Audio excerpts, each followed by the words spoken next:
የአረንጓዴ አሻራ መርሃ ግብር በኢትዮጵያ የማር ምርት ላይ ተጨባጭ ውጤቶችን እያስመዘገበ ነው አሉ ጠቅላይ ሚኒስትር ዶክተር አብይ አህመድ። ጠቅላይ ሚኒስትሩ በማህበራዊ ትስስር ገጻቸው ባሰፈሩት መልእክት የአረንጓዴ አሻራ መርሃ ግብር ለአየር ንብረት ጥበቃ አስተዋጽኦ እንደሚያደርግ አንስተዋል። ተፈጥሮንና አካባቢያችንን በመጠበቃችን ደኖች እየተስፋፉ በመምጣታቸው የንብ ዝርያዎችን የሚያግዙና የማር ምርትን በሚያሳድጉ ምቹ ከባቢዎች ምክንያት የምግብ ምንጮችም ሊፈጠሩ ችለዋል ብለዋል ጠቅላይ ሚኒስትሩ በመልእክታቸው።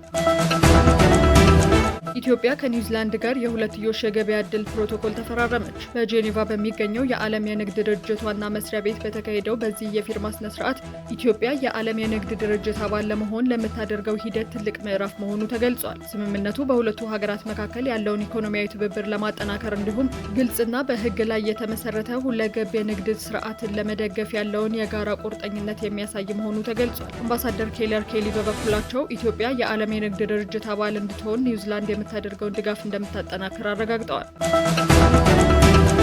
በተለያዩ ክልሎች የአረንጓዴ አሻራ መርሃ ግብር ተጀመረ። በአማራ፣ በደቡብ ኢትዮጵያ፣ በሲዳማና በሐረሪ ክልሎች የአረንጓዴ አሻራ መርሃ ግብር የተጀመረ ሲሆን መርሃ ግብሩ የተጀመረው ተስፋን እንትከል በሚል መሪ ሀሳብ ነው። ሀገር በቀል ዛፎች፣ የቡና ችግኞች፣ የፍራፍሬ ለእንስሳት መኖ የሚውሉና ዘርፈ ብዙ ጠቀሜታ ያላቸው ችግኞች እየተተከሉ እንደሚገኙም ለማወቅ ተችሏል።